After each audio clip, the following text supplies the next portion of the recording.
welcome, one and all. Honey and Stag are back with you with some books we think you should be getting into, and it is a great pleasure for Kelly Lacey and myself to be supporting authors as their books are coming out. And just to say, we do have some spaces. So if you're watching this and you're an author with a book that you've got a book coming out and you would like us to support you in that, then please do get in touch with us. We would be more than happy to help and see what we can do. But without further ado, I would very much love to welcome for the celebration of a new book. I would love to welcome A. Chaudhuri into the studio. Hi, it's so lovely to be here. So nice to see you. Hello, hi Alex. It's a pleasure. It's a pleasure to see you. Now, for those of you who are joining us and watching our sessions, just to say, please do put your questions in the chat, whether you're watching us on Facebook or you're watching us on YouTube. And whilst this may be a pre-recorded session, we thought it best to do that because then it gives the author, it gives Alex chance to just take some time with those questions and respond to you at her leisure. So she will be there responding to your questions. So please, if you have them, do tag the author in your question, and that will be wonderful. It's such a thrill to be back here, to be back with an author that we are just so excited about your work. It is so good. I can't believe since we spoke about She's Oh, Mine. The time has flown. exactly. And in that time, well, look at this beauty. Look at it. Yes, where's yours? Look at that. A. Chowdhury, the loyal friend. Mm. I wondered if it should carry a question mark, actually, but maybe not. Yeah. Yeah. But we'll yeah. So you mentioned that your previous book was She's Mine. Yeah. And so now The Loyal Friend, both published by Hera. Yeah. But I wonder if you could start by telling us, the journey in between. How has it been? Yeah, I mean, the response to She's Mine, obviously it was my first psychological thriller, so it's always a bit nerve-wracking because I wrote the Kramer Carver books before, so this was a different genre I was writing in. But the response to She's Mine was so amazing. I've had so many fantastic reviews, bloggers, and it was made LJ Ross Book Club Pick of the Month in April, which was amazing. Fabulous. Such a compliment. Yeah. So it's been really busy. I mean, it's been non-stop since She's Mine came out, but obviously at the same time, even before it came out, I'd started writing The Loyal Friend. So it's been a mixture of writing the new book, promoting She's Mine, and just one thing after another, really. So it's been fantastic. It's so exciting to hear, of all that activity generated around your work, around your novels. And I just wonder, because I'm going to ask you to give us a reading, but before we go to that reading, a little bit like children, we should never compare them. Each child, is beautiful in their own way.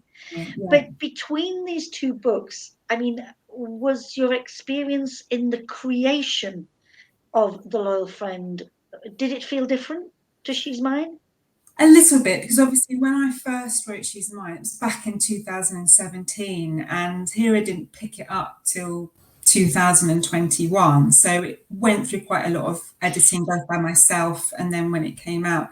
And I think I learnt a lot from the publication of She's Mine, and having such a fantastic editor like Kashini Nadu behind me.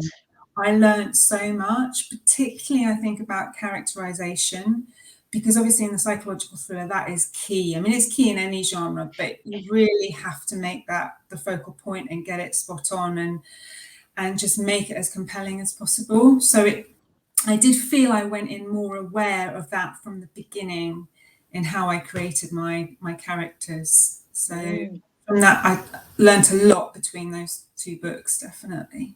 Brilliant. Thank you for that. So I wonder if you'd do us the honours and whet our appetite by Oh, bringing us the first reading. yeah. So I'm going to read right from the beginning to start with, at the prologue and chapter 1. They're both quite short. So this is my first reading. Prologue. There's a violence about the weather tonight, a kind of insanity that seems to accord with her own state of mind. The rain is brutal, lashing down with such ferocity, even turning up her wipers at full throttle had felt almost pointless. She's amazed to have made it back to her flat unscathed. She opens the door and steps into the pitch-black darkness, fumbling for the switch on the wall to the right, sighing with relief when the light comes on. She heads straight for the bathroom, ignoring her growling belly as she does so, taking her mobile phone with her, laying it on the bathroom stand. She turns on the shower and strips off her clothes, taking a second to admire her naked body in the mirror as it starts to steam up, before untying her long blonde tresses and stepping inside the cubicle. She closes her eyes and tilts her head up to the ceiling, enjoying the sensation of the water running over her, trying to blank out the last few days, the feeling that she is being hunted. She hears nothing but the sound of the powerful jets rebounding off the cubicle's tiled floor, not the bathroom door opening, nor the footsteps approaching, nor a voice saying filthy bitch under its breath. But she does hear the cubicle door crashing open, her attacker repeating the same vile words. And with that, her fear is so great, she cannot find her voice to try and save herself.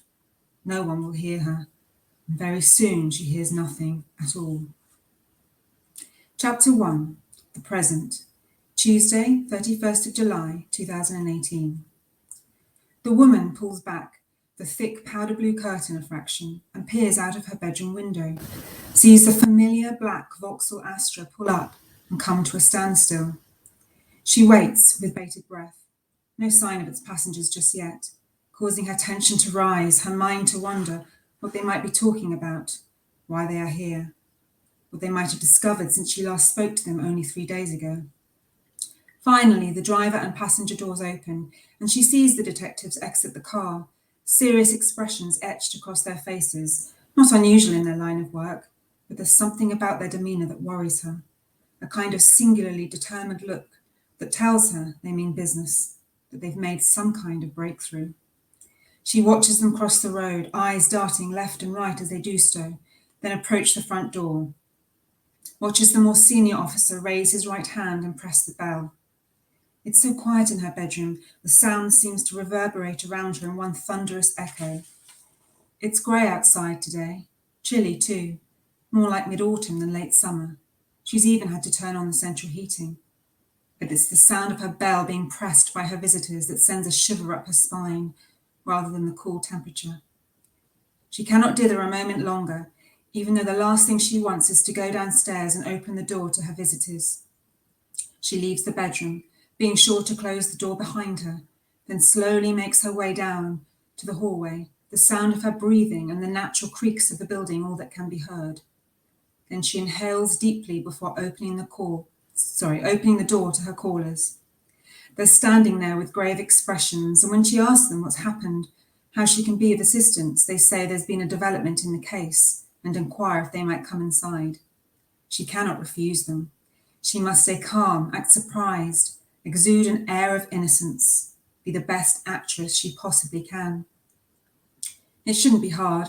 She's been doing that for so long now, it's become second nature, donning another face for the world, hiding the truth, her past, the things she has done and kept secret from others. In any case, she's not the only guilty one here, far from it. She latches onto that thought, flashes her most congenial smile, says, "Yes, of course, officers, anything to help," then leads them inside and says a silent prayer that her secret is still safe. Thank you so, so much. I have Oh, to say, and for a beautiful reading as well. thank you. Fabulous text, and that opening, the prologue, for any of us who are familiar with Hitchcock's Psycho, I just think you set the scene, of real, like, oh my goodness, what is going to be happening in this book. That's the intention. That's why, I mean, with She's Mine as well, I had a prologue, and I think there's nothing like a good prologue. I think it just really sets the sort of menacing scene. The reader doesn't quite know where that comes in the narrative, who it's talking about. So immediately the reader's thinking, okay, who is this? I need to read on to see what this is relating to. Exactly. But I also think I'm just looking at the citation that you have at the beginning as well, where John Ford from The Broken Heart, and it says revenge proves its own executioner. Yeah. So even before we've begun the story, we know that this is gonna, it's coming with some menace already there, despite, I mean, it's a beautiful cover. There's nothing like, friends gathering together, for a drink, although you do warn us, she has your back and may stab you in it. You notice the blood coming down there as well. Yeah, it's beautiful. It's really, really beautiful.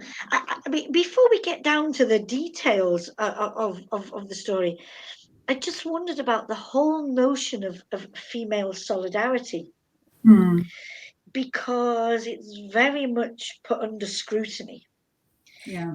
And if it's okay to ask you, I mean, we're going to become quite personal about this, but are you a believer in female solidarity, or do you think it's a myth that we've been sold and that women can be women's worst enemies? Yeah, the thing is, I don't think you can categorize people like that. That's what I think. You can have amazingly strong. I have some amazingly good female friends who I know have my back. They won't stab me in it. They have my back, and we're really close. But then you can get equally. It's just people, isn't it? It's just life. You can't categorize people. You can't say all females will have each other's back, or there is a certain thing it's absolutely black and white, because life doesn't work like that. And that's why I try and show in my books, is that people are so different. You meet different people in life, and therefore the characters you portray have to show that, because we are all different, and that's what life's about. And you do. I mean, you capture that beautifully, and I do think the other aspect that you capture is how we are made up of so many different personae, depending on who we're with, where we are, how we express ourselves, and what we carry.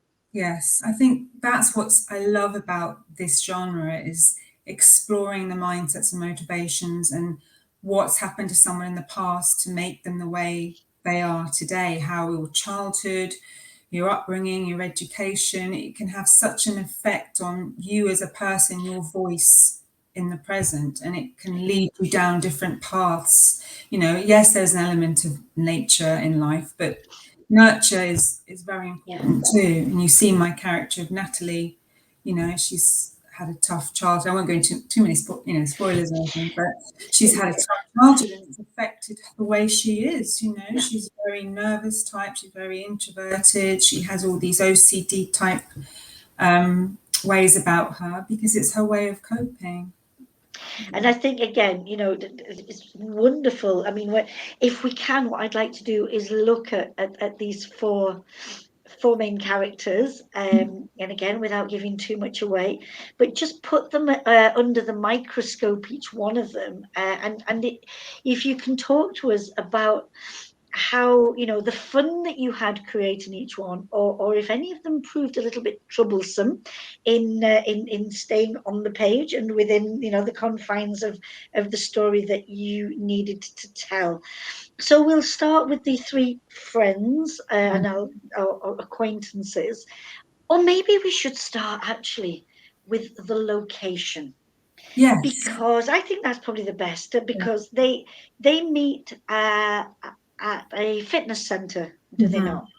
Yeah, it's more a social club. I didn't want to make it too narrow in terms of a gym. I wanted to make it a social club where they do fitness classes, gym and everything, because I think a lot of people because the gym can be quite only for certain people, can't it? Whereas I think a social club or fitness classes, you get all ages, shapes, sizes, genders. I think that makes them it more inclusive. So I deliberately wanted to make it that setting. And I know from my own experience, like before COVID, I used to go to a lot of classes, and it was as much for the social element as it was for my, for my mental health, because obviously being a writer is quite a, you're on your own a lot. So for me, that was my chance to get out and see people, have a chat, have a laugh type of thing. And so I deliberately made it fitness classes. But I wanted to set it in that environment because I think health and fitness has become so important to us because we live quite a stressful life these days, 21st century, it's all go, go, go, go, go.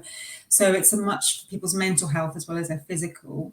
And I think with COVID as well, people really thought about their health and it was a way to keep sane during COVID. Everyone was, remember Joe Wicks, the body coach? Yes, was doing that for the first month or so. So I thought that would be quite a relatable setting and one that hadn't really been done before, as far as I could tell. So it was a bit different. So that's why I chose that. And the women are very different, but it showed how they were brought together. It was a way to relieve the different stresses that they're carrying by going to this class and having an outlet. So that's why I chose that setting. And it's a yoga class, is it not? That's the class.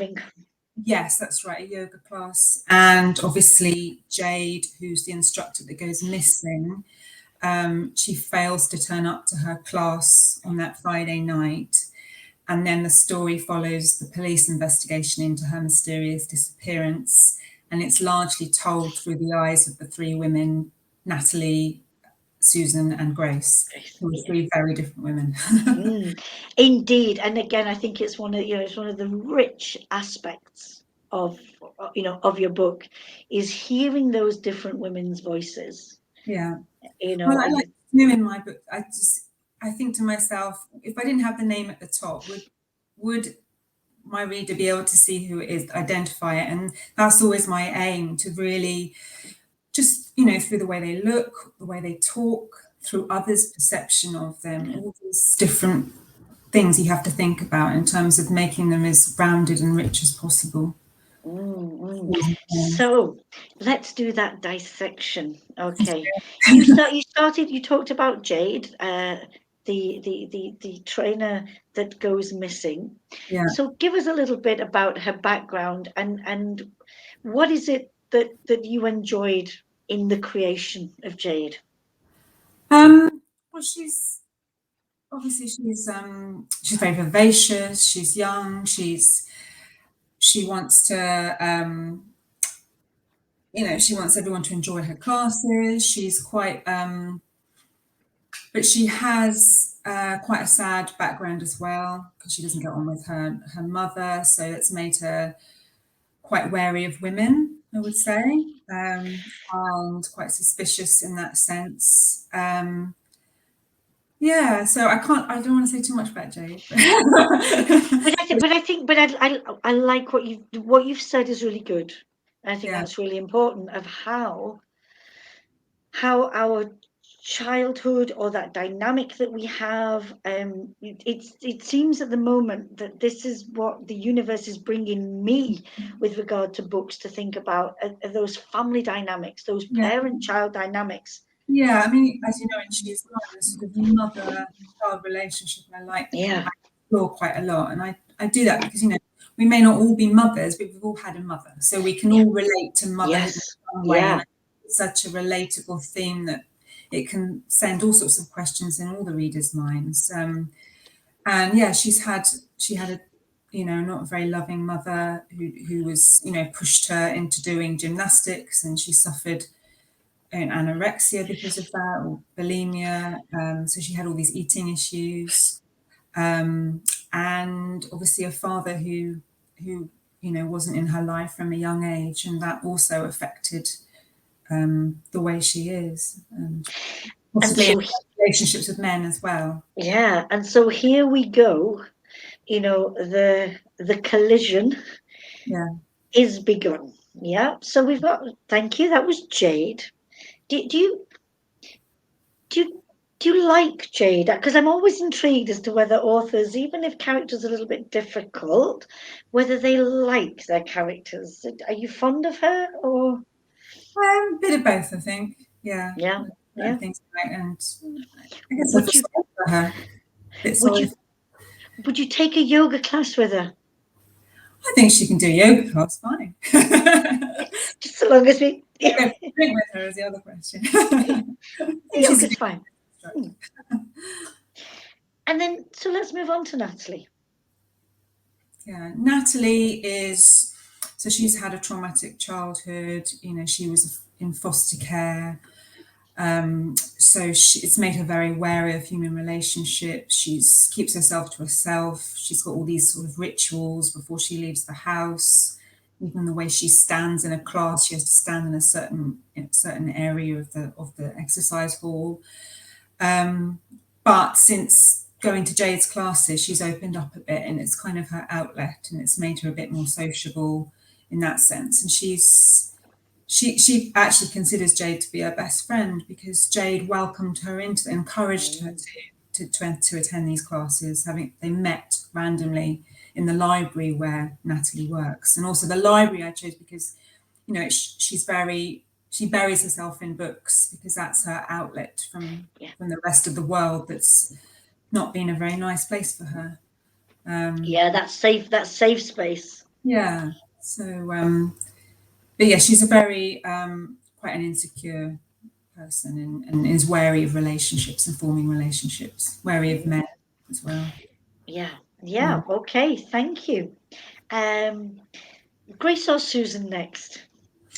So Grace is the typical 21st century juggling mum, work, young children, elderly, sick parents. So she's a nice person, but her head is everywhere because she's trying to juggle everything at once, and she's quite stressed, very stressed with it all. She's probably the one I relate to the most. Okay. Again, I think, for those of us, when we know an author, we get to know an author, it's always lovely to see where in their books might they be cropping up. Just in terms of the fact that I am doing all those things, and my parents haven't been very well, and I'm an only child, so it's quite a lot. So I really felt I empathise with her probably the most in that sense, I would think. Yeah. And last but by no means least, Susan. It's actually my favourite to write because she's so opposite to me, but it was really fun to write, even though she's awful. So actually my editor Keshni, she loves Susan as well. So basically she's married to a rich lawyer. She's all me. She puts herself above everyone. It's all about her manicures and pedicures, and she drinks too much, and she's quite loud. She wears diamonds on her fingers, and she's not afraid of insulting people. But she's very, she neglects her children. She doesn't have a very good relationship with her children because, she's palmed them off to the childminder and the nanny and not really been around for their childhood. So she doesn't have a very good relationship with them. So, but she was quite fun to write just because she's so not me. So I like becoming someone that I'm not because it's quite fun to do that. Yes. Yeah. But the spectrum, in those four women, the spectrum that you give us of womanhood and what that can entail, it was really interesting to see these different characters, and as you said, either that would be me, or oh no, or and we've all come across women, we see people like that, don't we? And totally. The thing about Susan is that although she's very showy and she's loud, but you can tell there's an emptiness inside her and that there's something missing, and she has her regrets, and that comes through, I think. And that's why I like writing in the first person, because you see that through her inner thoughts as well, that I don't think you can get that across in the third person narrative so much. Yeah. And that's why I chose to write it like that. but we'll come back to those women, definitely. But what you've been saying and the way you choose to write, I wanted to ask you about your storytelling talent because you tell a story so well, Oh, and I wondered whether it was it was something that has just happened for you, or are you somebody that has to work at that? I mean, it seems so effortless on the page, okay, but behind that, how do you feel about storytelling? I think I'm quite good at just voices generally. Just when I start writing a book, I'm not one of these people that does pages and pages of notes and spider diagrams and everything. I'll just think of these characters and then I'll do maybe a short page on their key traits and then I'll just start writing. And it is a mixture of coming naturally, but I work very hard at it as well. I edit. I go over and over and over. I'm one of these people. So it's a bit of both, I think. But I've never done any writing courses or anything like that. It's just, I always, it's that cliche as a child. I did always love writing as a child and making up stories. And, and I'm an only child, so I read a lot with my mum as well. So we used to read a lot of stories from a very young age. So maybe it's something that's just naturally developed. Yeah. I'm observer people because I'm not a loud person, but I do like to observe life, and I'm quite good at listening to people and being empathetic and observing people. So I think that's just in my nature, in that sense. Yeah, and Always and ones. it comes out on the page. Yeah. Now the the issue of mental health, you've mentioned it already, and I'm glad that it is an aspect of life, that we are beginning to be able to talk more about. Hmm. Um, Not as much as we should or could, but there has definitely been a change with Yeah. regard to that. Was it something that you very much wanted to get on the page because it's something that is so important to you, or was it an aspect that just lent itself to the story? No, to me actually, so in 2019, my dad was diagnosed with prostate cancer, and my mum's not very well either. She's got early dementia. So my mental health has really gone through the wire Mm, since, and then COVID hit, and then we had all the homeschooling thing. So I really felt I was struggling with all these things at once, and I realised how important keeping on top of your mental health is in terms of, and just talking about it as well, rather than keeping it bottled up inside. So I really wanted to address that because I know how so many people can be affected that way and they're too afraid to talk about it sometimes. But it's there all the time in society. And I think it was important for me to get that across page, particularly through the characters of Natalie and Grace. I think that comes through. And I hope that I've had readers who've given advanced reviews on NetGalley and they've mentioned that and they've said that I did it in quite a tasteful way and yes. it's resonated with them. So that was nice. And it's quite cathartic actually to write about it when you Yeah. I really, appreciate you saying that, in the writing, having had, a difficult few years, hmm, that putting fingers on keyboards has enabled you maybe to look at certain issues, yes. and that, yeah, writing can be so many things. Because I wondered about that, the idea of writing as a release to stress. Yeah. I read somewhere that you'd said that for you it can be that. And, Was because I didn't start. I wrote it in 4 months. This book, which is the fastest I've ever written a book. The first, ooh, obviously, I wrote it in July, and yeah, it was about that 4 or 5 months. So, and I wasn't sure how I was going to write a book from scratch. It's the first book I've written from sort of scratch because before getting a publisher, I'd written a book once a year just to keep in while I was trying to yeah, get a yeah. publisher. That's the best thing you can do when you're getting turned down. You just write the next Just one, keep going. Yeah. only craft. So, but then once the idea came to me, and I just, I was still going through a lot of stuff at home, but it was a release to me. It was a real, just to get my head buried in these characters and the situations they're facing. There's nothing like getting lost in your characters and the worlds they inhabit. It's a real, takes you away from everything. Yeah. And this book certainly does do that, without a doubt. So thank you Oh for no, giving read that, it. that transportation. Now, I wonder if we can do a thing, and this might be tricky.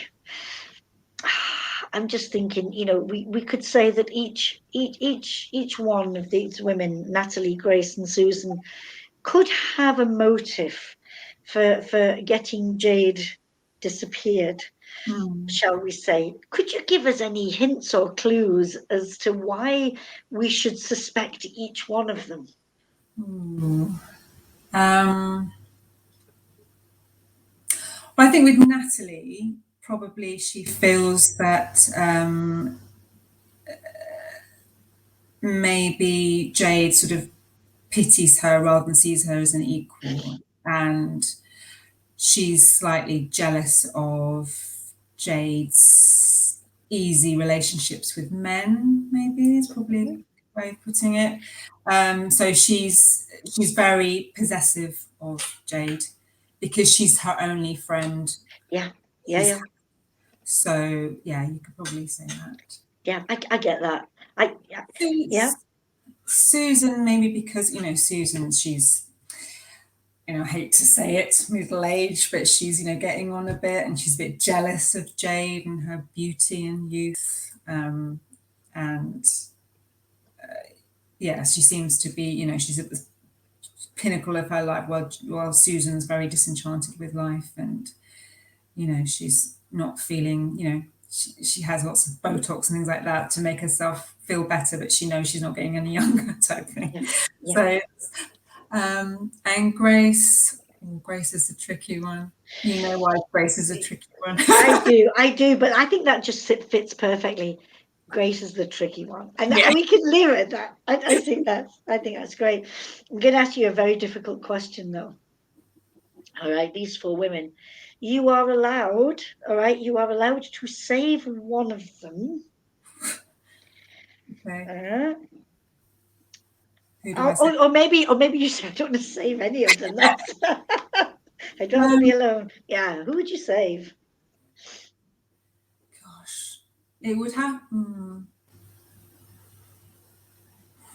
With all that you know about them, and let's say that they know that you know everything about them, so there's going to be no surprises. They're not going to say or do anything that's going to, make you feel, oh, I wish I hadn't chosen you. Yeah. Save is difficult. I'd say I feel most sorry for Natalie, I think, because she's had a terrible childhood, and she's trying to be a good person. How can I put this?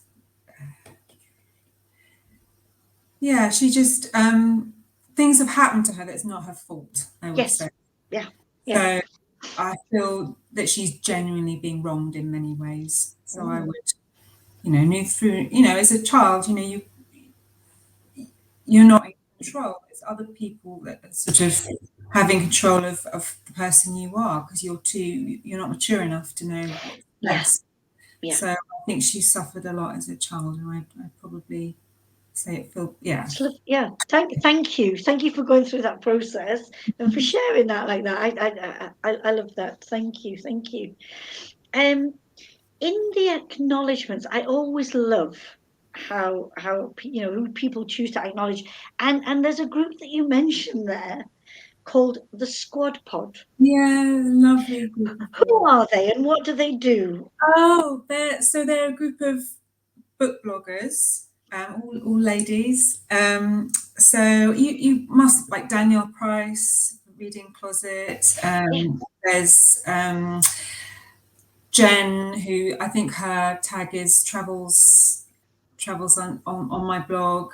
There's Vicky. They're basically a group of women. They all have their individual blogs, but they've got together to form this group called the Squad Pod, and they just champion writers, and they, I did an interview with them for Instagram for She's Mine back in January, because they made She's Mine their January book of the month. Beautiful. They've just been so supportive, and with the Loyal Friend, they shared the video that I had made, the trailer. So they're just a lovely group, and that's what I love about book bloggers.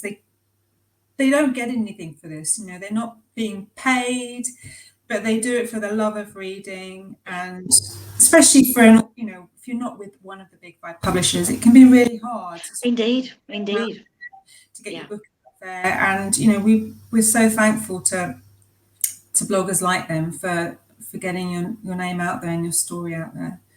I wholeheartedly agree with you, because, I'm a firm believer in, we have so many great storytellers out there, and it's hard, Yes. when there's so many voices and different people have different, amount of support to get their work out. So, groups like the Squad Pod, it's like, thank you, because, your next favorite read, who knows where it might come from, and it might not be on the side of a bus or in a railway station, it might be elsewhere, and we certainly need that. Now, before I ask you to do the second reading, I'm going to ask you a difficult moral question. Okay? Because the idea of keeping secrets or telling the truth, and to what extent is it okay to keep secrets? Maybe we don't need to disclose everything. We don't need to, air all the dirty laundry. Or how vital is it that the truth be out there? And where do you stand on this? I think it depends on the secret that you're keeping. I think if it's you're hiding a crime that's, hurt someone or had someone killed or abused, then that you have a duty to. But if it's something smaller that if you say it, is it going to hurt that person more? Is it going to be mentally damaging to them? If it's not, I think it's just about quantifying it, isn't it? It's about what the effect is on someone else. Yeah, and again, I think the book gives us pause for thought on that. What do we talk about? The book has some big secrets. So. Yeah. What I tried to show in the book is that how doing something wrong in the past or doing something can have a domino effect on other people's lives in so many ways. So it's about the actions that you take sort of can really have a widespread effect on people. Yeah, definitely. Yeah. Alex, I wonder, before we close, would you do your second reading? Absolutely. Thank you. So this is actually the beginning of chapter 7. And so Jade hasn't turned up to her class, and Natalie has gone to try and find out what's happened to Jade. She's gone to her flat in Surbiton to see if she can discover why Jade's not been returning her calls. Chapter 7, Natalie, Friday, 20th of July, 2018. I press the buzzer for Jade's flat and wait. I'm hopeful that she's home, having seen her car parked across the road, but still unnerved by her failure to answer my calls. There's no response. I try again. Still nothing. With the growing sense of alarm brewing inside me, I fish out my own key and turn it in the lock before stepping into the communal hallway.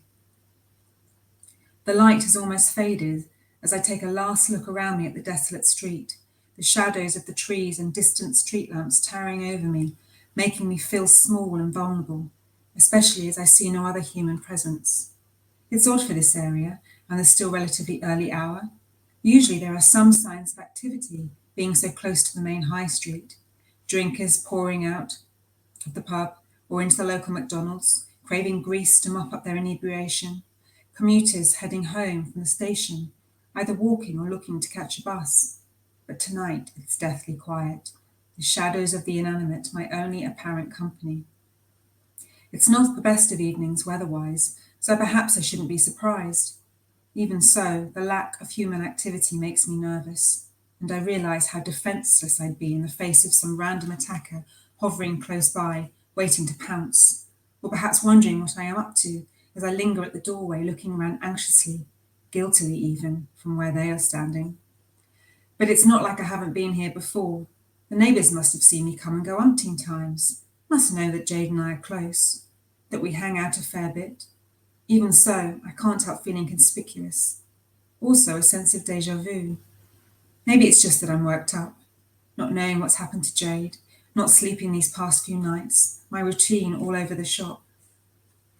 I gently shut the door and instinctively looked towards old Mrs. Denby's flat, half expecting her to burst out of it, the usual cross look masking her face, before proceeding to give me the third degree as to what I'm up to. But the door remains shut, not a word out of her, thank God. Gingerly, I creep up the stairs, my stomach growling because I've not eaten anything since the low-sugar, high-protein bar I had at 5:30, like I always have 1 hour before my class. By now, I would have been home and already eaten my veggie lasagna and salad. Describing a set meal for each day stops me stressing about what to cook, keeps my meals regular, my blood sugar levels even. But tonight hasn't been normal by any standards, and neither was last night, waking up in the early hours to find myself still reclined on the sofa, fully clothed and starving. It's unnerving, against everything Dr. Jenkins has tried to instill in me, but I must try and overcome my own anxiety for Jade's sake.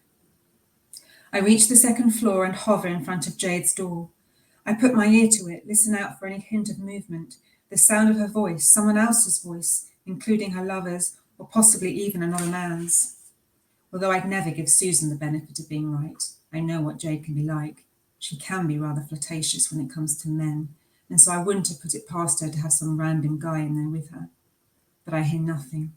My heart is beating double time, my mind racing with a whole host of morbid thoughts as I insert the key into the lock, my hand quivering as I turn it and push the door open.